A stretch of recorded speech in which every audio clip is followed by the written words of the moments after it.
உலகெங்கும் இருக்கும் spiritual tax Tamil நேயர்கள் அனைவருக்கும் ஆஸ்ட்ரோ பூர்ணாவின் அன்பார்ந்த வணக்கங்கள். இன்னைக்கு நாம பார்க்கக்கூடிய சிறப்பு பதிவு செவ்வாய் பெயர்ச்சி. செவ்வாயாகப்பட்டவர் காலபுருஷனுக்கு 12ஆம் இடமான அந்த மீன ராசியில இருக்கிறார். இவர் 45 நாட்களுக்கு ஒரு முறை பெயர்ச்சியாகக்கூடிய ஒரு கிரகம்.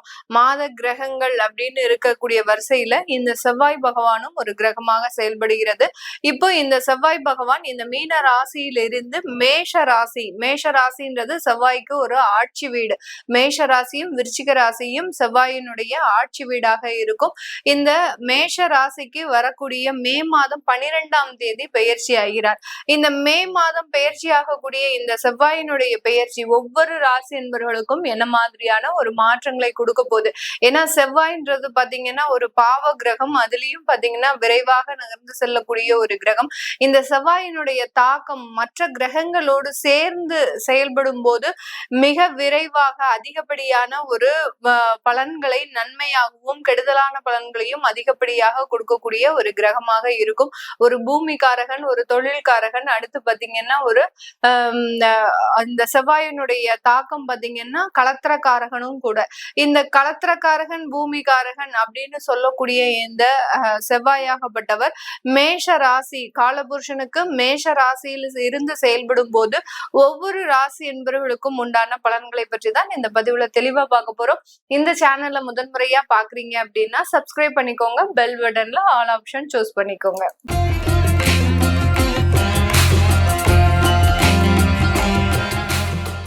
மேஷ ராசி என்பர்கள் எப்போதுமே ரொம்ப பொறுமையாக இருக்கக்கூடிய ஒரு ராசி என்பர்கள் அப்படின்னு இல்லாம தனக்குன்னு வரும்போது அந்த பொறுமையை இழந்து செயல்படக்கூடிய ஒரு ராசி என்பர்களும் கூட.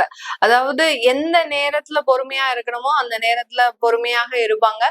எல்லை மீறி ஏதாவது ஒரு சம்பவங்கள் நடந்துருச்சு, அதே மாதிரி தன்னை சார்ந்தவர்களுக்கு ஏதாவது ஒரு அவமானம், கௌரவ குறைவு, இந்த மாதிரியாக எல்லாம் தன்மானம் சம்பந்தப்பட்ட சில விஷயங்கள் தன்னை சார்ந்தவர்களுக்கு நடக்குது அப்படின்னா அந்த இடத்துல பொறுமை அப்படின்றது இந்த மேஷ ராசி என்பவர்களால கட்டுப்படுத்த முடியாத ஒரு இயல்பாக இருக்கும்.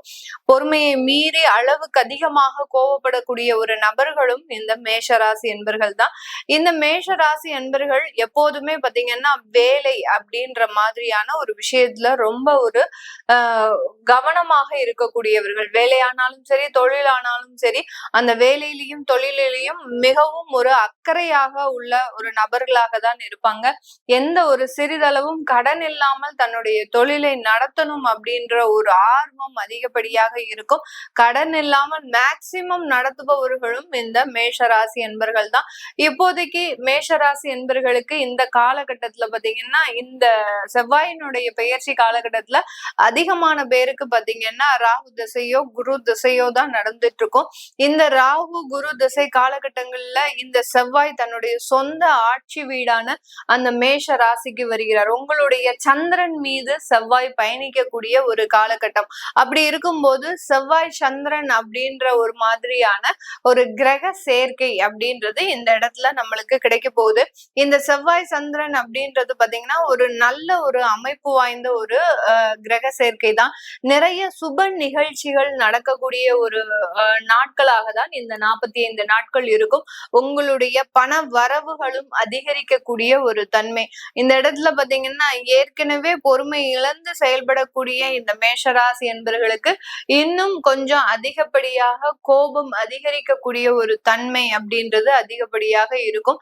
சந்திரன் மீது செவ்வாய் பயணிக்கும் போது ஒரு விரைவான ஒரு முடிவு, ஒரு துரிதமான முடிவு, எதையுமே அதாவது முன் யோசனை இல்லாமல் டக்குன்னு ஒரு முடிவு எடுக்கக்கூடிய ஒரு நாட்களாக தான் இந்த செவ்வாய் சந்திரன் சேர்க்கையாகப்பட்டது இந்த மேஷ ராசி என்பவர்களுக்கு கொடுக்கும். எப்படி ஒரு செவ்வாயும் சனியும் சேர்ந்து செயல்படும் போது அந்த இடத்துல ஒரு முரட்டுத்தனமான ஒரு எண்ணங்கள், முரட்டுத்தனமான விபரீதமான ஒரு எண்ணங்கள் அந்த மாதிரியாக தோன்றுமோ அதே மாதிரிதான் இந்த செவ்வாய் ராசி மீது பயணிக்கும் போது அந்த எண்ணங்கள்ல ஒரு துரிதமாக செயல்படக்கூடிய ஒரு நேரம், டிசைடிங் ஒரு டைம் பாத்தீங்கன்னா ஒரு ஃபிராக்ஷன் ஆஃப் செகண்ட்ல டக்குன்னு முடிவெடுத்து டக்குன்னு சில வேலைகளை செய்யறது, இது எல்லாமே இந்த 45 நாட்களுக்கு இந்த மேஷராசி என்பர்கள் அனுபவிக்கக்கூடிய ஒரு நேரமாக இருக்க போது. இந்த காலகட்டம் தொழில் தொழில் ரீதியான சில விஷயங்கள்ல நிறைய வாய்ப்புகள் வரும் உங்களுக்கு. ஏன்னா ராகு குரு தசை அப்படின்றது பாத்தீங்கன்னா, குரு பகவான் உங்களுடைய ராசிக்கு 3ஆம் இடத்துல இருக்கிறார். ராகு உங்களுடைய ராசிக்கு 11ஆம் இடத்துல இருக்கிறார். உங்களுடைய ராசி அதிபதி உங்களுடைய ராசியிலேயே இருக்கிறதுனால தொழில் ரீதியான நிறைய வாய்ப்புகள் அப்படின்றது இந்த ராசி என்பர்களுக்கு அதிகப்படியாக கொடுக்கக்கூடிய ஒரு நேரமாக தான் இந்த செவ்வாய் பெயர்ச்சி கிட்டத்தட்ட ஒரு ஜூன் மாதம் வரைக்கும் நிறைய ஒரு வாய்ப்புகளையும் மாற்றங்களையும் கொடுக்கக்கூடிய ஒரு நேரமாக இருக்கும். இந்த செவ்வாய் ஒரு பூமி காரகன். அந்த பூமி காரகனாக செயல்படும் போது இந்த மேஷ ராசி என்பர்கள் நிறைய சொத்துக்களை வாங்குறதுக்கு, ஒரு காலி மனைகளை வாங்குறதுக்கு உண்டான ஒரு அமைப்பை இந்த 45 நாட்களுக்கு இந்த மேஷ ராசி என்பர்கள் முயற்சிக்கக்கூடிய ஒரு நேரம். இந்த இடத்துல பாத்தீங்கன்னா ஒரு சொத்து வாங்கி போட்டா என்ன, ஒரு இன்வெஸ்ட்மெண்ட் பண்ணுனா என்ன, இந்த மாதிரியாக ஒரு எண்ணங்கள்லாம் அதிகரிக்கக்கூடிய ஒரு நேரமாக தான் இந்த மேஷ ராசி என்பர்களுக்கு இருக்க போகுது. அதனால அந்த சொத்துக்கள் வாங்குறதுலயும் பூர்வீக சொத்துக்கள்ல இருக்கக்கூடிய பராமரிப்பையும் ஏற்று நடத்துவதற்குண்டான சில முயற்சிகளை இந்த மேஷ ராசி என்பர்கள் முழுமையாக செயல்படுத்தக்கூடிய ஒரு நேரமாக இருக்கும். அடுத்து களத்திரக்காரகன் அப்படின்றதுதான் இந்த செவ்வாயினுடைய ஒரு அமைப்பே. ஆணாக இருந்தால் சுக்கிரன் களத்திரக்காரனாகவும், பெண்ணாக இருந்தால் செவ்வாய் களத்திரக்காரகனாகவும் செயல்படக்கூடிய ஒரு தருணம். இப்ப மேஷ ராசியில இருக்கக்கூடிய பெண்களுக்கு களத்திரக்காரகன் தன்னுடைய ராசியின் மீதே பயணிக்கிறார். அதனால கணவன் மனைவி அந்யோன்யம் அப்படின்றது இந்த காலகட்டம் அதிகரிக்கக்கூடிய ஒரு நேரமாக இருக்கும். இதே இந்த செவ்வாய் பகவான் உங்களுடைய அஷ்டமாதிபதியும் கூட, அஷ்டமாதிபதி ராசியின் மீது வரும்போது இதனால் வரைக்கும் வெறுப்போட இருந்த இந்த மேஷ ராசி என்பர்கள் அந்த கணவன் மனைவி உறவுகள்ல பாத்தீங்கன்னா இந்த காலகட்டத்துல நல்ல ஒரு பாசத்தோடையும் ஒரு பிணைப்போடையும் நடந்து கொள்ளக்கூடிய ஒரு நேரமாக இருக்கும். ஒருத்தருக்கு ஒருத்தர் விட்டு கொடுத்து போகக்கூடிய ஒரு மனப்பான்மை, அதாவது மனைவி இதுவரைக்கும் தன்னுடைய கணவன் தன்னை கண்டுக்கலையே அப்படின்ற மாதிரியான ஒரு ஏக்கத்துல இருப்பாங்க. இப்போ அந்த கணவர் மனைவிக்கு உண்டான சில விஷயங்களை செய்யறதையும் அவங்கள ஒரு சந்தோஷமாக வச்சுக்கிறதையும் உண்டான ஒரு அமைப்பை தான் இந்த செவ்வாய் பயிற்சி இந்த மேஷ ராசி என்பர்களுக்கு 45 நாட்களுக்கு கொடுக்க போது. இந்த ராகு குரு தசை அப்படின்ற ஒரு காலகட்டத்துல இருக்கக்கூடிய இந்த மேஷ ராசி என்பர்கள் இந்த காலகட்டம் நிறைய ஒரு வேலை வாய்ப்புகளை பெறக்கூடிய ஒரு நேரமாக இருக்கும். இதனால் வரைக்கும் 12ல இருந்த அந்த செவ்வாய் பகவான் வெளிநாட்டு வேலைகளை நிறைய கொடுத்திருக்கும். ஆனா இவங்களுக்கு போக முடியாம சில கை நழுவி போகக்கூடிய வாய்ப்புகளை தவறவிடக்கூடிய ஒரு சூழ்நிலையில இருந்திருப்பாங்க. ஏன்னா சனி 12ஆம் இடத்துல விரய சனியாக செயல்பட்டு கொண்டிருக்கின்றதுனால இந்த மேஷ ராசி என்பர்களுக்கு இந்த காலகட்டம் அந்த வேலை வாய்ப்புகள் இவர்களை தேடி வருவதற்கும் இவர்கள் சொந்த ஊர்லயே வேலை பார்க்குவதற்கும் உண்டான ஒரு அமைப்பை இந்த செவ்வாய் பயிற்சி முழுமையாக இந்த ராசி என்பர்களுக்கு கொடுக்கக்கூடிய ஒரு தருணமாக இருக்க போது. இந்த நேரத்துல பாத்தீங்கன்னா திருமண அமைப்புகள்ல சில என்ன சொல்றது, ஒரு தேவையில்லாத ஒரு கருத்து வேறுபாடுகள், திருமணம் ஏற்பாடு பண்ணும் போது ஒரு உறவுக்காரர்களோட ஒரு விவாதம், கருத்து வேறுபாடு, உறவுகள் இவர்களினுடைய திருமணத்திற்கு வராம ஒரு மதிப்பு மரியாதையை எதிர்பார்க்கிறது, இந்த மாதிரியாக எல்லாம் அந்த திருமண ஏற்பாட்டுல சில சண்டை சச்சரவுகள் இருக்கிறதுக்கு உண்டான ஒரு நேரமாக இருக்கும். இதனால உறவுகள் பிரிவு அப்படின்றது கொஞ்சம் அதிகரிக்கக்கூடிய ஒரு நேரம். ஏன்னா ராகு திசையெல்லாம் நடந்துட்டு இருக்குது அப்படின்னா மேஷராசி என்பர்களுக்கு மிக பெரிய அளவுக்கு அங்க உறவுகள் பிரிவு அப்படின்றது அதிகப்படியாக இருக்கும்.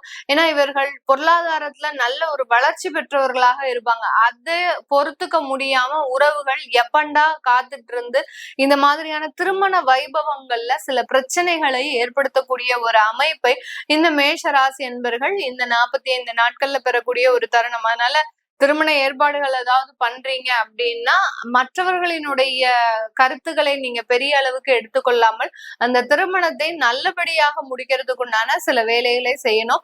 அடுத்து இந்த மேஷ ராசியில் இருக்கக்கூடிய மாணவ பருவங்கள் நல்ல ஒரு மெடிக்கல் சம்பந்தப்பட்ட துறையில நல்ல சிறந்து விளங்குவதற்கு, அடுத்து பாத்தீங்கன்னா மெடிக்கல்ல உங்களுக்கு சீட் கிடைக்கிறதுக்கு உண்டான ஒரு அமைப்பும், அடுத்து இன்ஜினியரிங் சம்பந்தப்பட்ட சில படிப்புகள்ல நல்ல ஒரு ஸ்காலர்ஷிப் பெறுவதற்கு உண்டான ஒரு அமைப்பையும் பெறக்கூடிய ஒரு தருணம் தான் இருக்க போகுது. எல்லா இடத்துலயும் பேரும் புகழும் நல்ல ஒரு மதிப்பும் மரியாதையும் தன்மானத்தை காப்பாற்றிக் கொள்ளக்கூடிய அளவிற்கு ஒரு நல்ல ஒரு அங்கீகாரமும் கிடைக்கக்கூடிய ஒரு நேரமாக தான் இந்த செவ்வாய் பயிற்சி இந்த மேஷ ராசி என்பர்களுக்கு கொடுக்க போகுது. இது எல்லாமே நம்ம கோச்சார நிலவரப்படி பலன்களை கணிச்சு சொல்லியிருக்கிறோம். உங்களுடைய திசா புத்தி, நான் முதல்லயே சொன்ன மாதிரி ராகு திசை, குரு திசை, இந்த மாதிரியான சனி திசை இப்போ ஆரம்பிச்சிருக்கும். அதாவது கார்த்திகை நட்சத்திர அன்பர்களுக்கெல்லாம் இப்போ சனி திசை ஆரம்பிச்சிருக்கும். இந்த மாதிரியாக நட்சத்திரத்துல இருக்கக்கூடிய அன்பர்களுக்கு என்ன மாதிரியான சில உங்களுடைய பர்சனல் விஷயங்கள் எப்படி இருக்க போகுது, உங்களுடைய லைஃப் எந்த மாதிரியான ஒரு மாற்றத்தை நோக்கி பயணிக்க போகுது இந்த காலகட்டத்துல இருந்து அப்படின்னு பார்க்க விருப்பப்படுறவங்க கீழே இருக்கிற நம்பருக்கு வாட்ஸ்அப்ல அப்பாயின்மெண்ட் வாங்கிக்கிட்டு நீங்க கன்சல்ட் பண்ணிக்கலாம். உங்களுடைய குழந்தைகளுக்கு ஜாதகம் எழுதணும், நியூமராலஜி படி பெயர் வைக்கணும்னு நினைக்கிறவங்களும் கீழே இருக்கிற நம்பருக்கு வாட்ஸ்அப்ல மெசேஜ் அனுப்புங்க. அதற்குண்டான விவரங்கள் தெரிய வரும்.